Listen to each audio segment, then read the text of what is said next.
자, 여러분 시작하겠습니다. 104번부터.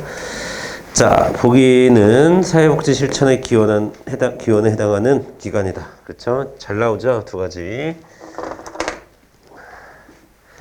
자, COS, 자선조직협회와 인보관에 대한 문제입니다. 그러면 COS, 그 다음에 인보관. 자, COS, 자선조직협회는 1869년에 만들어졌어요. 1869년. 자, 그리고 한 1, 20년 뒤에, 15년 뒤네, 정확히. 15년 뒤에 1884. 1884는 뭐지? 갑신정변인가? 갑신정변이 있었을 때 인보관이 만들어졌습니다. 자, 먼저 COS는 중요한 거는 COS는 뭐를 자, 사회 문제의 원인을 개인에게서 찾죠. 그 다음에 자, 인보관 같은 경우에는 사회에서 찾습니다. 그리고 COS는 자, 당시 가장 유행했던 사회학적 이론이 바로 사회 진화론이라고 하는 겁니다. 스펜서의 그래서 COS는 사회 진화론에 기초한 것이고, 인보관은 우리가 진보주의적 관점 혹은 급진주의라고 얘기합니다. 자, 그 다음에 COS는 COS의 활동 중에서 우리가 추가적으로 꼭 알아야 될 건 우회방문원 활동이죠. 우회방문원. 자, 우회방문원 통해서 자선 활동을 했던 거죠. 자, 반면에 인보관 활동은 자, 어디에 초점을 두냐면 교육, 위생 이런데 자, 초점을 두고 자, 그러면서 집단의 개혁이 중요하다는 것을 강조하죠. 네, 이거는 이제 COS랑 인보관이랑 좀 비슷한데, 이제 COS에서 좀 중요한 게 뭐냐면, COS는 그냥 자선 활동을 하는 것을 강조한 게 아니라, 철저하게 조사를 하고, 거기에 따른 평가, 조사 평가 같은 사업을 강조합니다. 강조하고. 자, 인보관 활동 같은 경우에는, 자, 인보관 활동도 역시 조사를 해요. 조사를 하기도 하고, 그 다음에, 거주, 그 다음에 뭐 개혁 이런 것들을 강조한다. 그래서 가장 중요한 거는 자, COS 자선조직협회는 뭐의 뿌리가 되냐면 개별 사회 사업의 뿌리가 된다.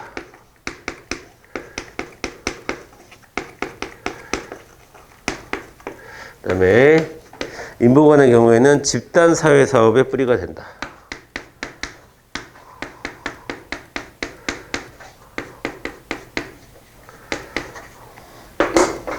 자, 보겠습니다. 104번 같이 볼게요.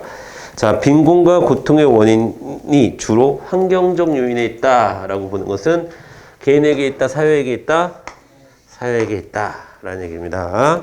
자, 그리고 주택 문제, 보건 문제, 고용, 착취 등을 개선하기 위한 활동을 하였다. 인보관이죠. 그 다음에 빈곤과 고통의 원인이 도덕적 실패. 여러분, 도덕적 실패는 개인이 하는 거예요? 사회가 하는 거예요? 개인이 도덕적으로 실패했기 때문에 자, 있다고 보고 클라이언트의 상황에 대한 철저한 조사와 평가. 자, 그냥 도와주는 것이 아니라 철저하게 조사하고 평가해서 도와주겠다. 왜냐하면 이중적인 원조, 이중적인 도움을 피하기 위해서 하는 것이 COS예요. 자, 그러면 정답은 4번을 가주시면 되겠고, 자, 밑에 105번 자선조직협회에 대한 설명으로 옳은 것만을 모두 고르세요. 자, 개별 사회 사업의 발전에 기여했다. 맞죠? 그 다음에 그냥 자선이 아니라 어떤 자선이에요? 조사나 평가를 통한 과학적 자선입니다. 과학적 자선이에요. 자, 맞고. 그 다음에 지역사회 복지에 기본적인 모형을 제공했다라고 했는데, 이거는 자, 여러분, 적당하지 않죠? 이건 로스만의 이론을 로스만의 이론을 얘기하는 거죠, 로스만. 지역사회 복지의 기본적인 모형을 제공한 것은 로스만이고, 이거는 1967년이 한참 뒤의 일이에요. 1967년의 일이고, 그래서 로스만은 지역사회 복지와 관련해서 지역사회 개발 모델, 지역사회 개발, 그 다음에 사회 개혁, 사회 행동. 우리가 이제 나중에 지역사회 보면 지역사회 복지가 하면 자세히 배우게 될 자세히 공부했던 요 세 가지를 제시한 건 로스만이죠. 그래서 자선조직협회랑은 상관이 없습니다. 그렇죠? 그 다음에 사회조사 기술의 발전을 도모했다. 이건 맞죠? 여러분, 이건 맞습니다. 왜냐하면 자, 최초로 조사에서 도움을 줘야 된다라고 하는 것을 강조했기 때문에 정답은 2번으로 가주시면 되겠습니다. 넘어갈게요. 106번 보겠습니다. 인보관 운동. 자, 문제의 원인을 개인에게 찾았다. 틀렸죠? 사회에서 찾았습니다. 니은번 집단 사회 사업의 기초가 되었다. 맞습니다. 자, 그 다음에 문제의 원인을 사회적 환경에서 찾고자 했다. 맞죠? 니은 디귿 맞았습니다. 리을 원주의 중복을 피하기 위해서 빈민의 생활 상태를 조사한 것은 COS에 대한 설명이죠. 그래서 틀렸습니다. 정답은 니은 디귿으로 가주시면 되겠어요. 자, 그 다음에 사회복지 시설 혹은 사회복지 기관에 대한 얘기를 좀 한번 해볼게요. 자, 사회복지 시설이나 사회복지 기관을 나누는 기준은 우리가 세 가지 정도 배웠어요. 세 가지. 처음에 1차, 2차. 자, 1차 사회복지기관, 2차 사회복지기관 이렇게 나누는 게 하나 있고, 또 하나는 이용시설과 생활시설로 나누는 게 하나 있고, 자, 그 다음에 서비스 기관과 행정기관으로 나누는 구분법이 하나 있습니다.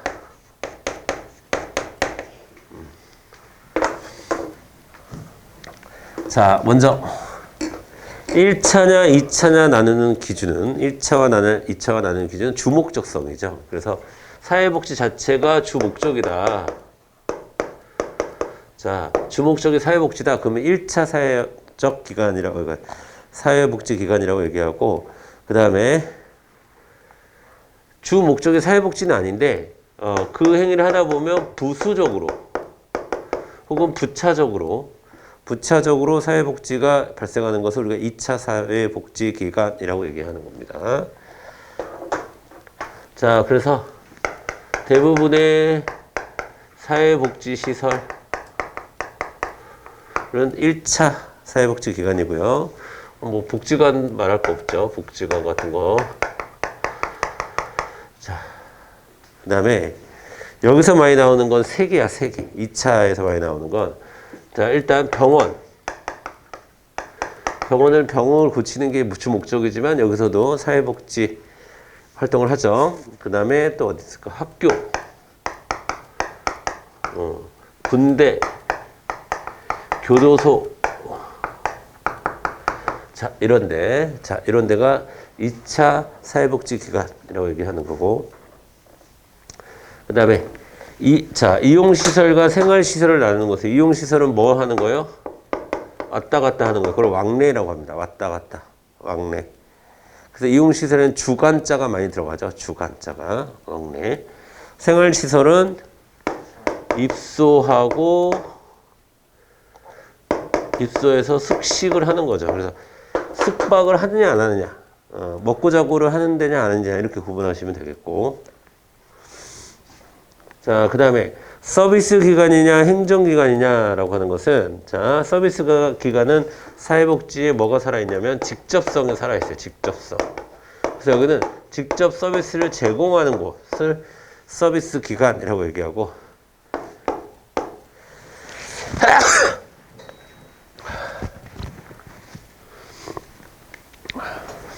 자, 행정기관 같은 경우에는 간접적으로 서비스를 할 수 있도록 지원한다. 서비스를 제공하느냐, 서비스를 지원하느냐의 차이가 되는 거죠. 자, 이렇게 우리는 사회복지기관을 분류합니다. 그죠? 자, 107번 보겠습니다. 107번. 사회복지기관 및 시설의 예로 가장 옳지 않은 것은 1차 기관 사회복지관. 그쵸? 사회복지 자체가 주 목적이고, 노인복지관도 사회복지관 중에 하나의 종류가.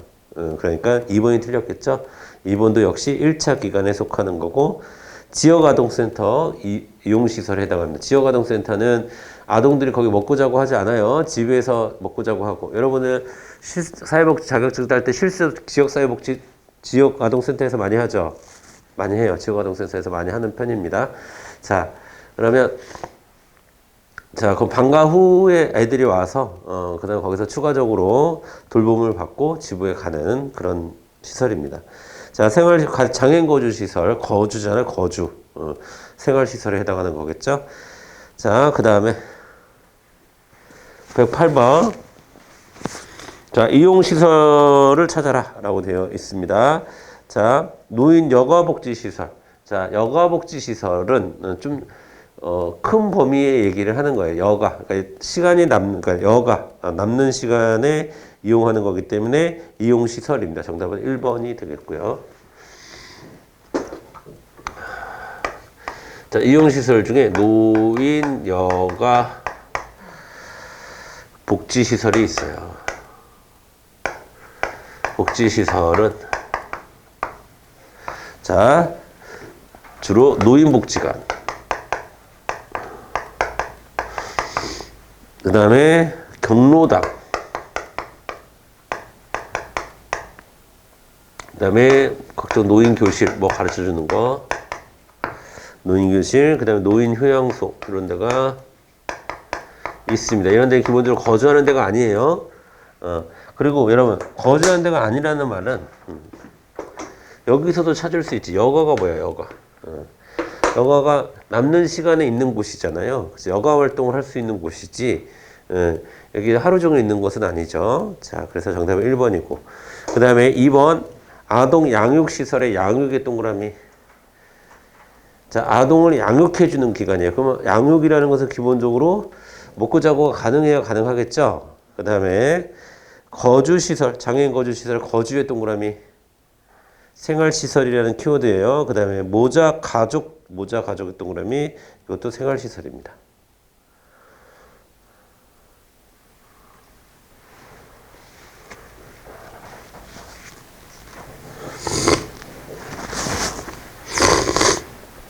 자, 여러분 109번 넘어갈게요. 사회복지사의 역할. 자, 정답은 1번입니다. 옹호자.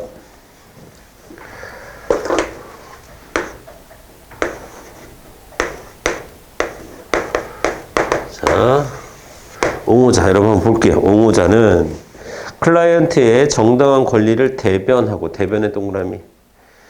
누군가의 이야기를 대변해준다. 누군가의 이야기를 옹호해준다. 똑같은 말이죠. 자, 어드보케이트.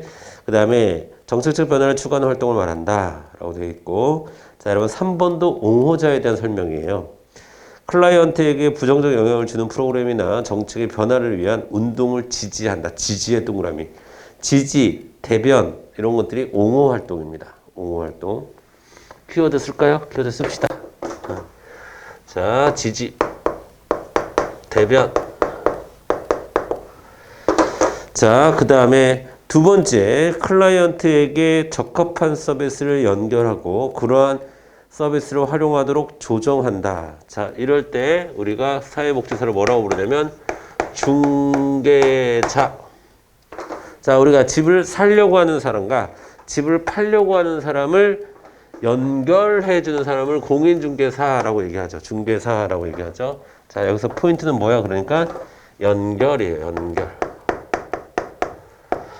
클라이언트와 사회복지 서비스를 연결해 줄 때 사회복지사를 우리는 중개자로서의 사회복지사 이렇게 얘기합니다. 그 다음에 4번. 자, 4번. 전문적 사회복지 시설 실천의 이론적 발전과 프로그램의 향상을 꾀한다. 이렇게 되어 있습니다. 자, 이거는 뭘 얘기하는 거냐면 여러분 연구자로서의 사회복지사를 얘기하는 겁니다. 연구자.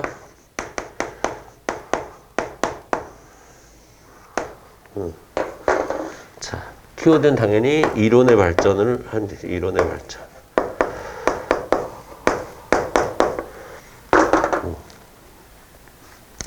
자, 그 다음에 네 번째 했죠. 그래서, 그리고 밑으로 내려올게요. 자, 클라이언트가 어려움에 스스로 대처하도록 그의 문제 해결 능력을 향상시키고 자원을 찾아서 회복하게 하는 역할로서 사회복지사가 이러한 변화를 일으키는 것이 아니라 클라이언트가 자신의 노력으로 변화하는 경험을 하도록 돕는 것이 중요하다. 여러분, 돕는 것을 우리가 한자로 뭐라고 하냐면 조력이라고 해요. 조력. 이건 조력자의 역할을 얘기해요. 사회복지사의 조력자의 역할.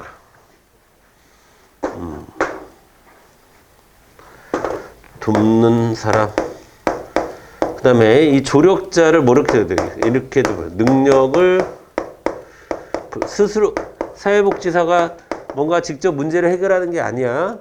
클라이언트가 스스로 해결할 수 있도록 돕는 거야. 그러니까 즉 클라이언트에게 능력을 부여하는 거죠. 즉 임파워먼트 하는 거죠. 그런 경우 사회복지사를 조력자라고 얘기합니다. 조력자.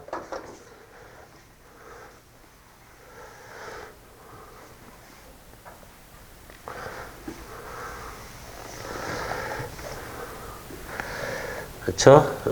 자, 그 다음에 또 볼게요. 또 보겠습니다. 자, 여러분.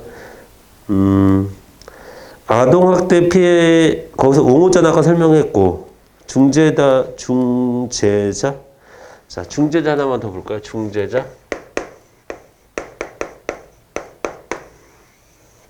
자, 중개자 같은 경우에는, 중개자 같은 경우에는 브로커, 이어주는 사람이에요. 중재자는, 자, 미디에이터? 자, 중재자라는 것은 일단 갈등 상황이 있어야 돼. 갈등. 키워드가 갈등 상황에서 어느 한 편을 들지 않고, 자, 갈등을 조정하는 겁니다. 어느 한 편에 들지 않고 갈등을 조정해 줄 때 그 사회복지사를 중재자라고 얘기하죠. 중재자.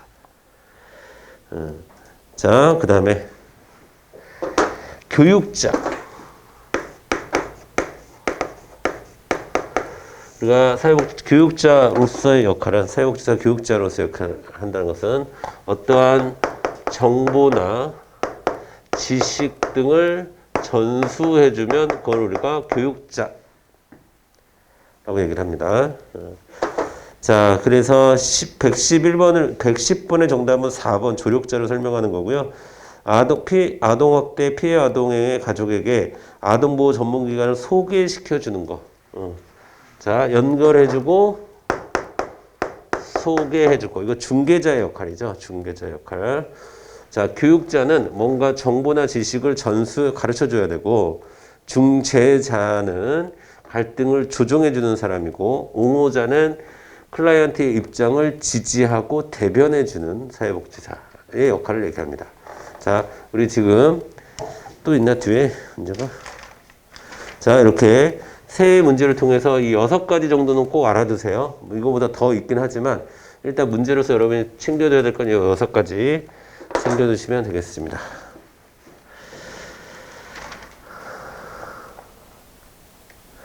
(112번) 가겠습니다. 그럼 112번. 자, 112번 갈게요. 자, 사회복지 실천의 통합적 접근 방법이 등장한 배경으로 가장 적절하지 않은 것은 맞아요. 통합적 방법은 체계이론과 생태학적 관점에 기반을 둡니다. 체계이론, 생태학적 관점. 자, 그 다음에 2번이 정답입니다. 2번이 틀렸고 3번 볼게요. 제한된 특정 문제에 대한 개인만을 중시하는 전통적 사회복지 접근의 한계를 가지고 한계 때문에 통합적 접근이 일어났다. 자, 그러면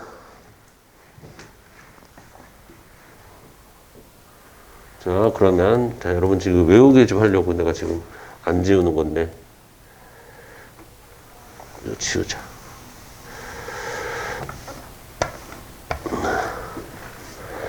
자, 안 지우는 건데 이거 좀 지울게요.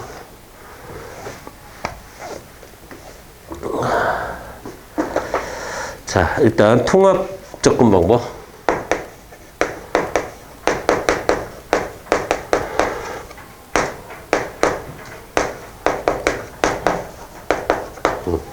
자, 통합 접근 방법은요. 일단 통합이죠. 통합.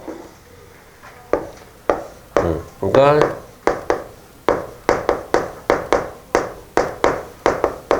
특정 문제에 관심을 갖는 것이 아니라 다양한 문제나 욕구에 대한 관심을 갖기 시작합니다. 통합적으로. 자, 왜 그랬냐? 왜 특정 문제에 관심을 갖지 않고 다양한 문제에 관심을 가질 수가 없냐는 것은 그 이전에 사회복지 실천의 조류가 지나친 표준화, 그 다음에 전문화, 그 다음에 분화,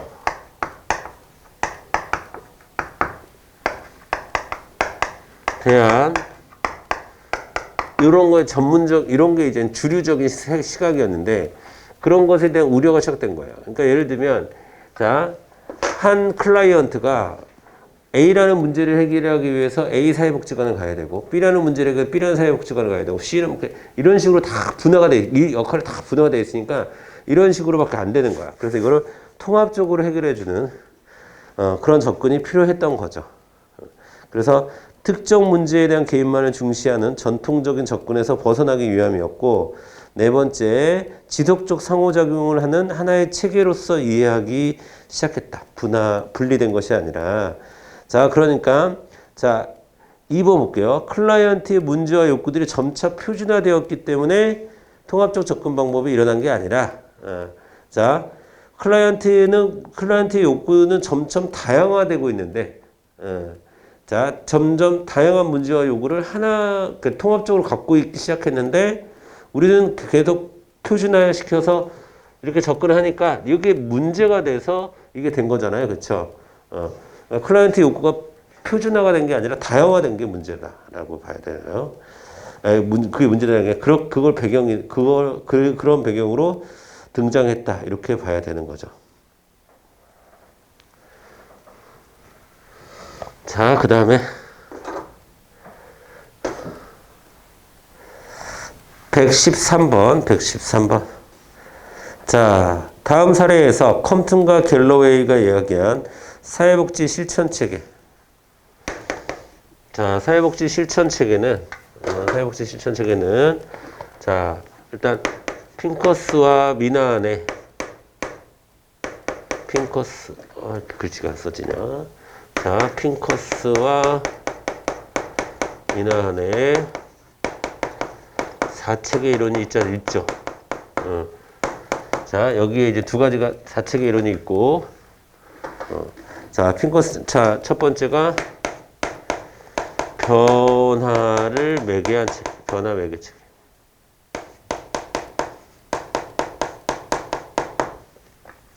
자, 변화 매개 체계는 사회복지사를 얘기하는 겁니다. 사회복지사. 변화를 이끌어주는 체계. 사회복지사 체계. 사회복지사. 자, 그 다음에 클라이언트 체계. 자, 클라이언트 체계는 찾아온 사람을 얘기하는 겁니다.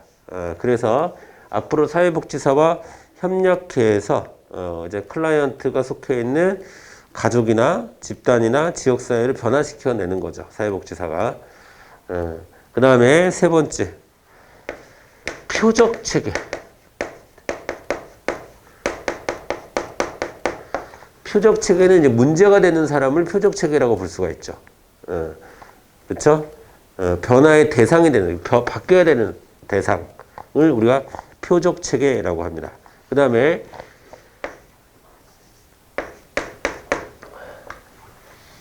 자, 이 표적 체계를 변환시키기 위해서 우리가 가용할 수 있는 자원 체계를 우리가 행동 체계라고 얘기해요. 행동 체계. 함께 행동할 수 있는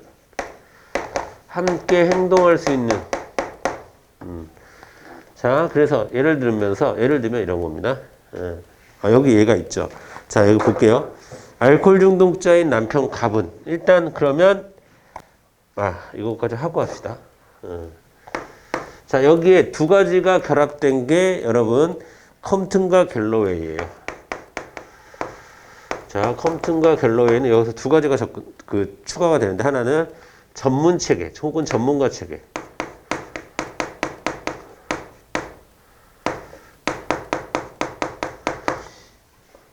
자, 여러분 이거 전문 체계, 전문가 체계를 사회복지사랑 헷갈리면 안 돼. 사회복지사는 변화를 매개해주는 체계, 변화 매개 체계에 속하는 거고, 전문 체계는 이런 사회복지사가 전문성을 갖게 해줄 수 있는 체계를 얘기하는 거예요. 예를 들면 뭐 사회복지사 협회라든가 아니면 사회복지사가 사회복지사 여러분 되시면 이제 정기적으로 연수를 받죠. 그 연수를 해주는 기관이라든가 그런 데를 전문 체계라고 하는 거예요. 그 다음에 여섯 번째가 자, 뭐가 있냐면 의뢰 응답 체계.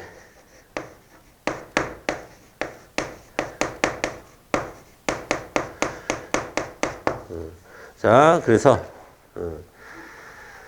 사회 문제와 욕구를 해결하기 위해서 의뢰하는 체계를 의뢰 체계라고 하는 거고, 그 대상이 되는 것을 응답 체계라고 얘기를 하는 겁니다. 그러면 쭉 사례를 읽어볼게요, 여러분. 알코올 중독자의 남편 갑은 술만 먹으면 배우자는 의를 폭행해. 그래서 견디다 못한 누가? 을이 사회복지사를 찾아와서 클라이언트는 을이 되는 거야. 자, 그다음에 그래서 가정폭력 문제를 호소했어. 그래서 사회복지사인 병은 을과 문제를 함께 해결하기 위해서 계약을 맺고, 그렇죠? 클라이언트 체계도 함께 해결하는 거예요. 갑의 가정폭력을 해결하기 위한 방안을 찾기로 했어요. 그래서 그러니까 그런데 갑은 각각 을 사이에는 아들이 있어. 아들 정이 있네. 근데 정은 비행을 저질러서 법원으로부터 부호관찰 처분을 받았어요. 그래서 상담을 명을 받아서 또 병을 찾아갔네. 그러니까 병한테 두 명이 찾아온 거지, 그치? 한 명은 클라이언트로서 찾아온 거고, 또 한 명도 클라이언트라고 볼 수 있지만 을에 대해서 찾아온 경우가 있어요. 자, 그런 거 한번 넣어볼까? 자, 변화매개 체계는 누가 되는 거예요? 지금 병이 되는 거죠. 사회복지사 병. 그쵸? 그 다음에 클라이언트는 누가 되는 거예요? 클라이언트 체계는 찾아온 을이 되는 거죠. 을. 그 다음에 표적 체계는 자, 누가 되는 거예요? 알코올 중독자인 갑이 되는 거죠. 갑.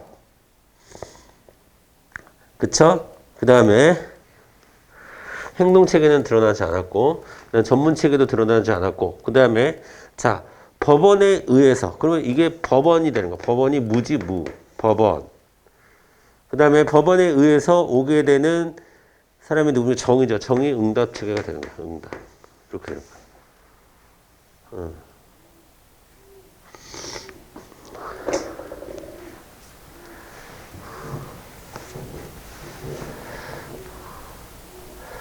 자.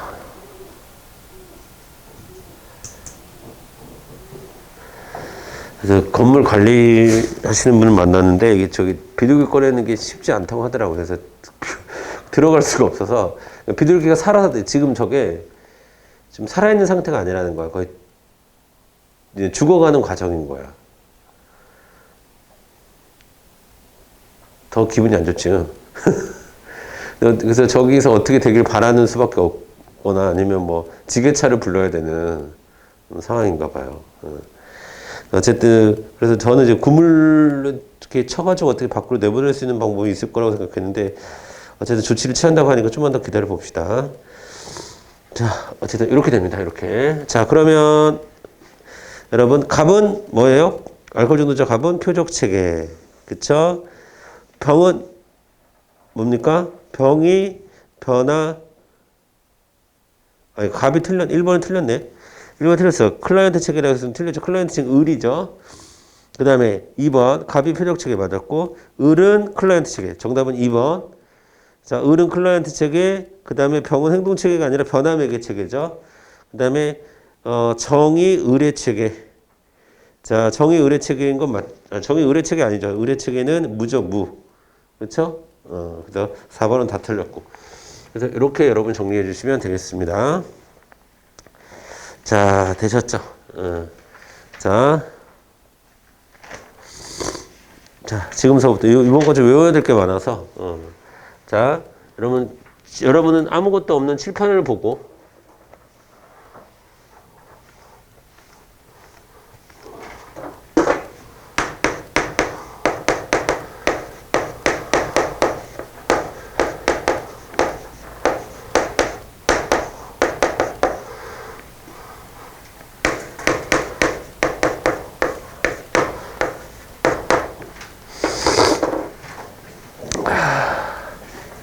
밑학이 아니라 의뢰죠, 의뢰. 자, 칠판을 보고 한번 같이 암기를 좀 해볼게요. 자, COS 1869년, 인보관 1884년. 자, COS는 개인사회, 자선조직협회, 개인. 그쵸? 그 다음에 인보관은 사회. 이게 제일 중요해요. 이게 제일 중요하고. 그러다 보니까 COS는 개별 사회 사업의 뿌리라고 얘기가 되는 거고요. 인보관은 집단 사회 사업의 뿌리라고 얘기를 하는 겁니다. 자, 그러면 사회 진화론에 기초한다. 어디예요? COS, 사회 진화론. 인보관은 급진주의나 진보주의라고 얘기를 해야 되고. 자, 그 다음에 과학적인 자선. 어디로 가야 돼? COS로 가야 돼요. 그 다음에 또, 네, 그 정도만 볼게요. 그리고 잘 구분하시고. 그 다음에 자, 1차 사회와 2차 사회 기준은 주 목적성이라고 그랬어. 주 목적이 사회복지면 1차. 그 다음에 부수적인 목적이면 2차. 이용시설과 생활시설, 이용시설은 왕래. 그 다음에 생활시설은 거기에서 입소를 하고, 그래서 숙박, 숙식을 하는 거죠. 자, 그 다음에 서비스 기관은 서비스를 제공하는 거고, 행정기관은 서비스를 간접적으로 지원하는 거고. 아시겠죠? 자, 그 다음에, 자, 중개자, 옹호자. 자, 여러분, 제가 볼게요. 제가 볼 테니까 여러분은 여기 6가지에서 대답을 하세요. 갈등을 중립적인 입장에서 조정한다. 중재자야, 중재자. 자, 그 다음에, 자, 클라이언트를 대변하고, 그 다음에 지지한다. 옹호자가 되는 거죠. 옹호자.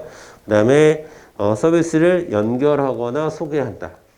중개자가 되는 거야. 이론적인 발전을 도모한다. 연구자가 되는 거예요. 연구자.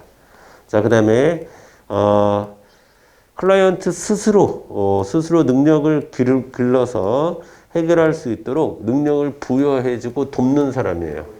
조력자가 되는 거고, 클라이언트에게 필요한 정보나 지식이나 기술을 이렇게 전해주는 것을 교육자라고 하는 겁니다. 아시겠죠? 또 외워주시고. 네. 됐습니다, 여러분. 자, 그 정도 하고. 네. 114번 보도록 할게요. 114번. 자, 이것도 풀기 좀 해야 되겠네. 강점, 관점이 있고, 강점, 관점에 대한 설명으로 옳지 않은 것은 이라고 되는데, 예. 자, 여러분. 일단, 강점, 관점은 해결 중심이에요? 문제 중심이에요? 해결 중심이에요. 해결 중심. 자, 해결 중심이고, 그 다음에, 자, 우리가 강점 관점의 반대편에 있는 거를 우리가 뭐라고 부르냐면, 병리 관점이라고 그래요. 병리 관점. 그러니까 아픈 거야. 이건 문제 중심이지, 문제. 가장 대표적인 게 뭐가 있어요, 여러분? 프로이드의 정신분석학, 정신역학, 역동이론, 이런 것이 되겠죠. 프로이드. 자, 이거는 기본적으로 클라이언트를 뭘로 봐요? 아픈 사람으로 봐. 환자로 봐. 환자라고. 자, 해결적인 강점 관점은 자, 클라이언트를 뭐라고 보냐면 해결의 주체로 봅니다. 해결의 주체. 해결의 주체. 여러분, 프로이드의 정신분석에 의하면, 자, 그러면 클라이언트의 문제를 해결하는 주체는 누구야? 프로이드의 입장에서 보면 치료자가 되는 거죠. 치료자. 그러니까 환자니까 의사가 고치는 거지. 환자가 스스로 고칠 수는 없잖아. 그렇지? 하지만 강점 관점은 그렇지 않아요. 자, 클라이언트가 갖고 있는 클라이언트 스스로가 주체이기 때문에 이렇게 되는 거고. 자, 그래서 병리 문제는 언제 이 사람이 어린 시절에 어떤 상처를 받았기 때문에 또 그게 성적으로 어떻게 머릿속에 무의식으로 남아있기 때문에 이런 행동을 하는가 이걸 분석하는 거죠. 기본적으로 과거에 관심이 많아요. 과거. 그 다음에 자, 강점 관점은 미래 또는 이것이 앞으로 어떻게 해결될지 이 가능성에 관심이 많아요. 가능성. 자, 그러면 이거는 그게 수동적이고 지시적이다. 이렇게 해. 이렇게 얘기하는 거죠. 왜냐하면 주체가 클라이언트가 아니니까. 클라이언트는 환자에 불과한 거니까. 그런데 이거는 주체가 이제 강점 관점은 주체가 클라이언트이기 때문에 클라이언트 스스로의 역량을 키우고 주변의 자원을 동원하는 데 관심이 많죠. 강점 관점은. 그래서 대표적으로 어린 시절에 상처가 있어. 그러면 자, 프로이드의 정신분석 이론은 병리적으로 자, 이것이 이것 때문이었다라고 병리를 예측하고 혹은 병리의 어떤 전조현상을 파악하는데 어린 시절 상처를 이용합니다. 그러니까 이 얘기는 뭐냐면 어린 시절에 상처를 받았으면 반드시 이렇게 될 것이다. 이렇게 생각하는 거예요. 근데 강점 관점은 어린 시절의 상처가 그 사람을 약하게 만들 수도 있고 강하게 만들 수도 있는 거야. 자, 어떤 사람이 어렸을 때 장애를 입었어. 예를 들면 사고를 당했어. 그러면 그걸로 그 사람의 생각이 삐뚤어졌겠구나. 이렇게 생각할 수도 있고 병리적 관점이죠. 아니면 그거를 딛고 그 사람이 그걸 극복하기 위해서 노력해서 훨씬 더 성장했겠구나. 이렇게 생각할 수도 있죠. 그러니까 관점에 따라서. 그래서 이거는 자, 어린 시절 상처의 해결 관점은 자, 이거는 주체를 약하게 할 수도 있고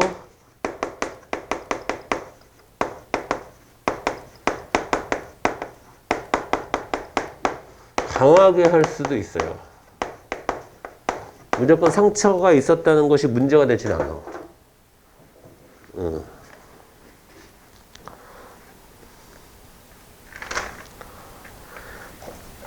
자, 114번 보도록 하겠습니다. 114번. 자, 1번 클라이언트의 문제를 사정하고 해결하기 위해서 과거를 중요하게 본다. 틀렸죠. 강점 관점에 반대되는 얘기를 하고 있어요. 지금. 2번 클라이언트가 갖고 있는 내적 외적 자원 활용에 관심이다. 맞아요. 자원 활용에 관심이 많아요. 강점 관점은. 그 다음에 3번 클라이언트의 문제를 도전, 전환점, 성장의 기회, 즉 가능성을 중시합니다. 기회로 강조한다는 것은 가능성으로 본다는 거야. 이거 똑같은 말이야. 그러니까 어린 시절의 상처를 강하게 할 수 있는, 그 사람을 강하게 할 수 있는 계기로 삼아야 된다. 나한테 안 좋은 일이 생겼어. 그러니까 뭐 예를 들어서 내가 실직했어. 그러면 더 좋은 직장을 갖기 위한 기회구나. 이렇게 생각하는 사람은 거의 없지만 있을 수는 있죠. 아유, 나 이제 끝났어. 내 인생 끝났어. 이렇게 생각하는 사람도 있을 수 있고. 자, 그 다음에 3번 클라이언트의 문제 했고 4번 클라이언트의 변화할 수 있는 능력을 가진 존재, 즉 주체로서 인정을 한다. 역량을 가진 존재로 본다. 그래서 1번이 틀렸습니다. 115번 볼게요. 개인의 진단에 따른 증상을 가진 자로 규정해요. 자, 여러분, 진단에 따른 증상을 가진 자. 말은 어렵게 했지만 두 글자로 하면 환자죠, 환자. 1번이 틀렸네요. 자, 그 다음에 클라이언트의 문제를 도전과 기회의 원천으로 본다. 2번 맞았고. 3번 변화를 위한 자원은 클라이언트 체계의 장점, 능력, 적응 기술이다. 예, 맞아요.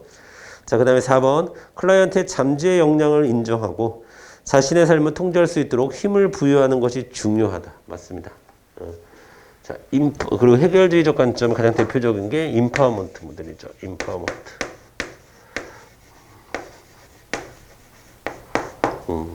자, 이때 사회복지사는 조력자의 역할을 해야 되겠죠. 그렇죠? 스스로 해결할 수 있도록 조력자의 역할을 해야 될 것입니다. 자, 그래서 115번, 114번 모두 1번이 정답이에요. 되셨습니다. 자, 잠깐 쉬었다가 116번 넘어가도록 하겠습니다.